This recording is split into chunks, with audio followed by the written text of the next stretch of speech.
मांगत तुलसीदास कर जोरे, बसहूँ राम सिय मानस मोरे। विनय पत्रिका की ये पंक्तियाँ राग ललित पर आधारित हैं। खोटो खरो रावरो हों, रावरी सो रावरे सो, झूठ क्यों कहोगो। इस स्तुति में तुलसीदास जी बहुत प्यारे शब्दों में कह रहे हैं कि हे राम जी, मैं आपसे झूठ क्यों बोलूँगा, मैं तो आपका हूँ। भला बुरा जो कुछ भी मैं हूँ सो आपका हूँ। आपकी सोह, आपकी सौगंध खाता हूँ मैं, कि मैं आपसे झूठ क्यों कहूँगा। आप तो सभी के हृदय की बात जानते हैं। मैं कपट से नहीं परंतु कर्म, वचन और हृदय से कहता हूँ कि मैं आपका हूँ। मेरे इस कहने में कण मात्र भी छल कपट नहीं है। यह आपकी गुलामी का हठ इतना पक्का है जैसे पानी से भीगे हुए सन की गांठ। सन की रस्सी होती है और सन को अगर भिगा दो, जैसे सूत होता है ऐसे ही सन होता है, उसे भिगा दो तो उसकी गांठ मार दो तो फिर वो खुलती नहीं है। तुलसीदास जी ऐसे ही कह रहे हैं कि हे राम जी, मैं आपका दास हूँ और आपकी इस दासत्व का इतना पक्का हूँ कि जैसे पानी में सन को भिगाकर गांठ बांधती हो। हे राम, न तो मुझे दूसरों का भरोसा है और ना मुझे इंद्र, ब्रह्मा अथवा अन्य देवता, मनुष्य और मुनियों की उपासना करने की ही इच्छा है। आपके सिवा सभी स्वार्थ के साथी हैं। जन्म भर हाथी की तरह सेवा करने पर कहीं तब जाकर कुत्ते जैसा फल देते हैं, और वो भी तुच्छ फल। इनमें से किसी को भी दीनों के दुख में ऐसी सहानुभूति नहीं है जैसी आपकी है। हे दिव्य देव, मैं आपका दास हूँ। यह बात यदि मैं झूठ कहता हूँ तो मेरे इस शरीर को अपने ही आगे ऐसा असहनीय कष्ट दीजिए जैसा सांपों की सभा में सांपों को वश करने का मंत्र नहीं जानने वाला झूठा सपेरा पाता है। अर्थात उस पाखंडी को सांप काट खा लेते हैं, डस लेते हैं। और यदि मैं सच्चा आपका दास सिद्ध हुआ तो हे नाथ, मुझे पंचों के बीच में सच्चाई का बीड़ा मिल जाए। ये बीड़ा मिलना समझ लीजिए क्या होता है। पहले किसी भी श्रेष्ठ काम को करने के लिए पान का बीड़ा परोसा जाता था, दिया जाता था। यदि कोई व्यक्ति संकल्प लेता था किसी महान काम को करने का, तो पंचों के बीच में, सभा के बीच में एक थाल में उसको पान दिया जाता था, या पान थाल में रख के सभा में उपस्थित लोगों के मध्य घुमाया जाता था और पूछा जाता था, बताओ ये बीड़ा कौन उठाएगा। तो जो पान का बीड़ा उठाकर खा लेता था, इसका अर्थ था कि वह उस संकल्प को पूर्ण करेगा, और जो पूर्ण कर चुका होता था उसको भी बीड़ा मिलता था इनाम के तौर पर। तो तुलसीदास जी कह रहे हैं कि यदि यह सिद्ध हो गया कि मैं सच्चे मन से आपका दास हूँ, तो आप पंचों के बीच में मुझे वो बीड़ा खिलाइएगा, क्योंकि मुझ तुलसी रूपी चातक को एक राम रूपी श्याम मेघ की ही आशा है। अगली स्तुति की आरंभिक पंक्तियां हैं। राम को गुलाम, नाम राम बोला राख्यो राम। मैं श्री राम जी का दास हूँ, लोग मुझे राम बोला कहने लगे हैं। यही काम करता हूँ। कभी कभी 2-4 बार राम का नाम कह लेता हूँ। इसी से राम मुझे रोटी कपड़ों से अच्छी तरह रखते हैं। तुलसीदास जी का बचपन का नाम राम बोला था। सभी ने राम बोला ही कहते थे। और तुलसीदास जी क्या कह रहे हैं कि मैं कोई राम का इतना नाम थोड़ी ना लेता हूँ, 2-4 बार ले लेता हूँ। और उसी 2-4 बार से ही राम ने मुझे इतनी तरह अच्छी तरह से रखा हुआ है, खूब अच्छी तरह से रोटी कपड़ा देते हैं। यह तो इस लोक की बात हुई, आगे परलोक के लिए तो वेद पुकार ही रहे हैं कि राम नाम के प्रताप से तेरा कल्याण हो जाएगा। तुलसीदास जी कह रहे हैं कि इस लोक में तो मुझे कोई असुविधा नहीं किसी भी चीज़ की, राम की अपार कृपा है। और वेदों ने कह ही दिया है कि राम नाम लोगे तो परलोक में भी तुम्हें सद्गति प्राप्त होगी। बस इसी से मैं सदा प्रसन्न रहता हूँ। पहले मुझे जड़ कर्मों ने अहंकार रूपी कठिन बेड़ियों से बांध लिया था। वह ऐसा भयानक कष्ट था जो सुनने में भी बड़ा असह्य है। मैंने दुखी होकर पुकार कर कहा, हे आर्त, हे अनाथों के नाथ, हे कौशलेश, हे कृपा सिंधु, मैं बड़ा कष्ट सह रहा हूँ। यह सुनते ही श्री राम जी ने मुझ दीन को पापों से जलता हुआ देखकर तुरंत कर्म बंधन से छुड़ा लिया। अब इस बात को समझिए, तुलसीदास जी कह रहे हैं कि मुझे जड़ कर्मों ने अहंकार रूपी कठिन बेड़ियों से बांध लिया था। ये जड़ कर्म कौन से हैं? ये व्यर्थ के कर्म कांड, जिन व्यर्थ के कर्म कांडों में ही हम उलझ कर रह जाते हैं और वास्तव में राम नाम को बिसरा देते हैं, उसे छोड़ देते हैं। इन छोटे छोटे बंधनों से जब तक मुक्त नहीं होंगे, इनकी बेड़ियों का अहंकार हमें बांधे ही रहेगा। ज्यों ही उन्होंने मुझसे पूछा, तू कौन है? त्यों ही मैंने कहा, हे नाथ, मैं आपका दास बनना चाहता हूँ। मेरे कहीं भी और कोई आश्रय नहीं है, आपके चरणों में पड़ा हूँ। मेरी यह बात सुनकर भक्त सुखकारी परम गुरु श्री रामचंद्र जी ने मेरी पीठ ठोंकी और बाँह पकड़कर मुझे अपनाया और आश्वासन दिया। तब से मैं यह कंठी, तिलक, माला, राम नाम जप, अहिंसा, अभेद, नम्रता आदि भगवान का यह वैष्णवी बाना सदा धारण किए रहता हूँ। राम का गुलाम बना देखकर लोग मुझे नीच कहते हैं, परंतु मुझे इसके लिए कुछ भी चिंता या संकोच नहीं, क्योंकि ना तो मुझे किसी के साथ विवाह सगाई करनी है और ना ही मुझे जाति पाति से ही कुछ मतलब है। अब आप सोच रहे होंगे कि राम का नाम लेने से लोग तुलसीदास को नीच क्यों कह रहे हैं? क्या अभिप्राय है नीच कहने का? राम का नाम लेने से तो उत्कृष्ट कहना चाहिए। मैं आपको उदाहरण दे देता हूं, आप स्वयं करके देखिए। जो लोग आपको गुड मॉर्निंग बोलते हैं, उनको आप राम राम कहिए, तो देखिए वो आपको कैसा बैकवर्ड समझेंगे, कैसा नीच समझेंगे। मैं अनेक बार देखता हूँ जो बहुत अधिक पढ़े लिखे लोग हैं, जिन्होंने जन्म से ही या गर्भ से ही केवल अंग्रेजी में शिक्षा प्राप्त की है और सदा तोते के समान केवल गुड मॉर्निंग ही रटते रहते हैं, उनसे यदि राम राम बोलो तो उनके मुंह का स्वाद एकदम खराब हो जाता है। वे भक्त तो अंग्रेजी भाषा के हैं,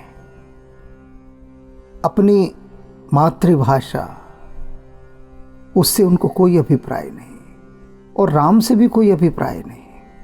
राम का नाम सुनते ही वे राम का नाम कहने वाले को नीच समझने लगते हैं। तो अब समझे आप कि तुलसीदास जी ने ऐसा क्यों कहा कि राम का गुलाम बना देखकर लोग मुझे नीच कहते हैं।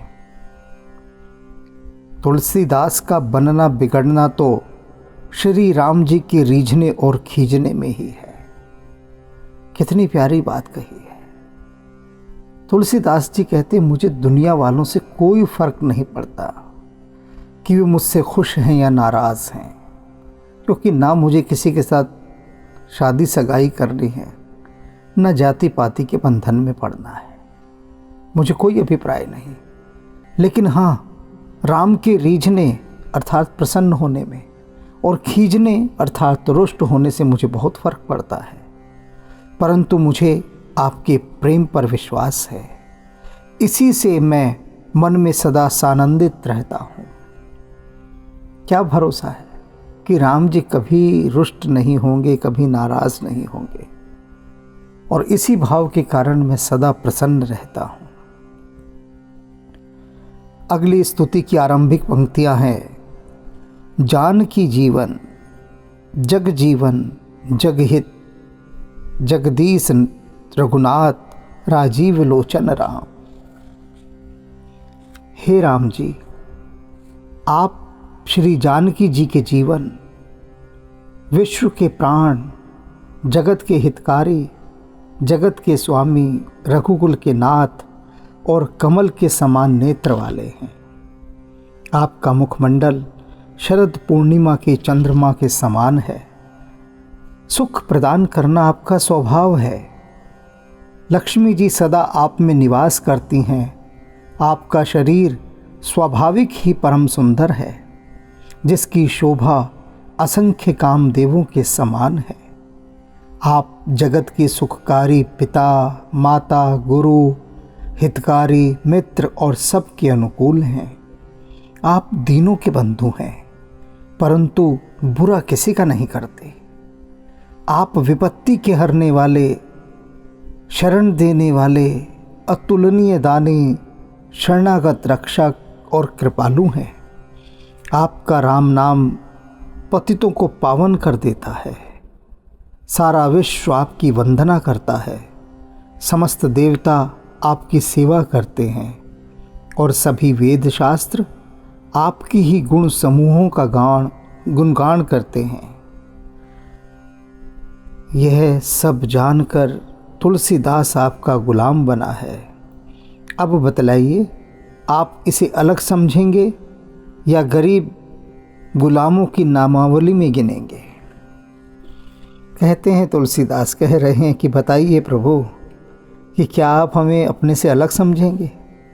और अलग नहीं समझेंगे तो फिर आपकी जो सूची है, नामावली है, उसमें आप गुलामों की सूची में मेरा नाम लिख लीजिए। अगली स्तुति तुलसीदास जी करते हुए कह रहे हैं, देव दीन को दयालु दान दूसरों न को। हे राम जी, दीनों पर दया करने वाला और उन्हें परम सुख देने वाला दूसरा कोई नहीं है। मैं जिसको अपनी दीनता सुनाता हूँ उसी को दीन पाता हूँ। अर्थात इतने देवी देवता हैं। और तुलसीदास जी कह रहे, मैं जिसकी भी शरण में जाता हूँ तो देखता हूँ तो पहले से ही दीनहीन है, खुद ही दुखी है, तो मेरा दुख क्या दूर करेगा। जो स्वयं दीन है वह दूसरों को क्या दे सकता है। देवता, मनुष्य, मुनि, राक्षस, नाग आदि मालिक तो बहुतेरे हैं, पर वहीं तक जब तक आपकी नज़र टेढ़ी नहीं होती, आपकी नज़र फिरते ही वे सब भी साथ छोड़ देते हैं। समझिए इस बात को। क्या कह गए तुलसीदास जी? कहते हैं जितने भी देवी हैं, देवता हैं, मनुष्य हैं, मुनि, राक्षस, नाग, ये सब मालिक हैं, देने वाले हैं, देवता हैं, सब देते हैं। देवता का अर्थ ही होता है जो दे। किंतु तुलसीदास जी कह रहे हैं कि ये सब देवता कब तक हैं? जब तक आपकी नज़रें इनायत हैं, जब तक आपकी कृपा है। आप अगर रुष्ट हुए तो ये सब भी देना बंद कर देते हैं। ये सब लोग कब दे रहे हैं? आप प्रसन्न हैं इसलिए। एक स्थान पर तुलसीदास जी ने कहा है, जा पर कृपा राम की होई, ता पर कृपा करे सब कोई। तो ये सब क्यों कृपा कर रहे हैं? मजबूरी है, इनकी विवशता है कि राम कृपा कर रहे हैं, इसलिए विवश होकर इनको भी करनी पड़ रही है, वरना ये करना थोड़ी ना चाहते हैं कृपा। ये कोई दीनों के हितकारी थोड़ी ना है, ये कभी ना करें। मरता क्या ना करता, देखते हैं कि राम प्रसन्न है इस पर, तो ना चाहते हुए भी इनको कृपा करनी पड़ती है। और जहाँ देखते हैं कि राम की कृपा हटी, वहीं सबसे पहले ये देवी देवता सब कुछ देना बंद कर देते हैं। तीनों लोकों में तीनों काल सर्वत्र यही प्रसिद्ध है और यही चारों वेद कह रहे हैं कि आदि मध्य और अंत में हे राम जी सदा आपकी एक सी प्रभुता है, कहीं कम नहीं होती आपकी प्रभुता। जिस भिखमंगे ने आपसे मांग लिया वह फिर कभी भिखारी नहीं कहलाया।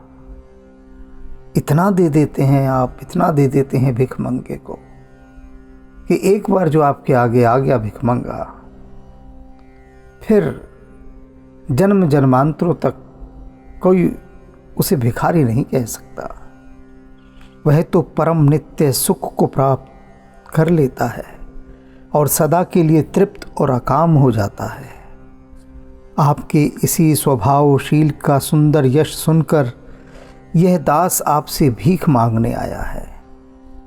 आपने पाषाण पर भी कृपा की अर्थात अहिल्या पर, पशुओं पर भी कृपा की अर्थात बंदर, भालू, नाग, वृक्ष, यमलार्जुन उस पर भी कृपा की, और पक्षी जटायु, काकभूषणी इन सबको अपना लिया। हे महाराज दशरथ के पुत्र, आपने नीच रंकों को राजा बना दिया है। आप गरीबों को निहाल करने वाले हैं और मैं आपका गरीब गुलाम हूँ। हे कृपालु, इसी नाते एक बार बस यही कह दीजिए कि तुलसीदास मेरा है। बस और कुछ नहीं चाहिए, कुछ नहीं चाहिए हमें, बस एक बात बोल दीजिए कि ये तुलसीदास मेरा है। बस इतना कहते ही हमारी सारी बात बन जाएगी। अगली स्तुति में तुलसीदास जी कह रहे हैं, देव तू दयाल दीन हो, तू दानी हो भिखारी। कितनी गहरी गहरी बातें तुलसीदास जी लेकर आ रहे हैं। अद्भुत अद्भुत। कहते हैं, हे नाथ, तू दीनों पर दया करने वाला है, तो मैं दीन हूं। तू अतुल दानी है, तो मैं भिखमंगा हूं। मैं प्रसिद्ध पापी हूं, तो तू पाप पुंजों का नाश करने वाला है। तू अनाथों का नाथ है, तो मुझ जैसा अनाथ भी भला और कौन होगा।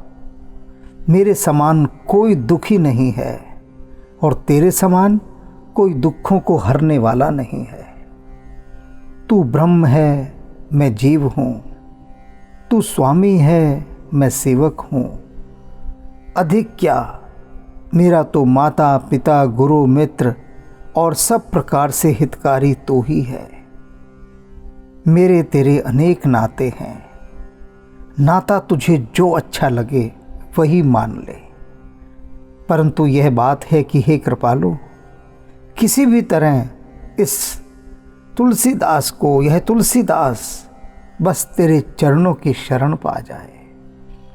तू जो भी कह ले, मुझे जो रिश्ता रखना है मेरे साथ वो रख ले, जो नाता तुझे अच्छा लगे, बस मुझे अपने चरणों की शरण में रख ले। मैं तेरे शरणागत होकर रहूं, तेरे चरणों में पड़ा रहूं, बस इतना भर चाहिए और कुछ नहीं।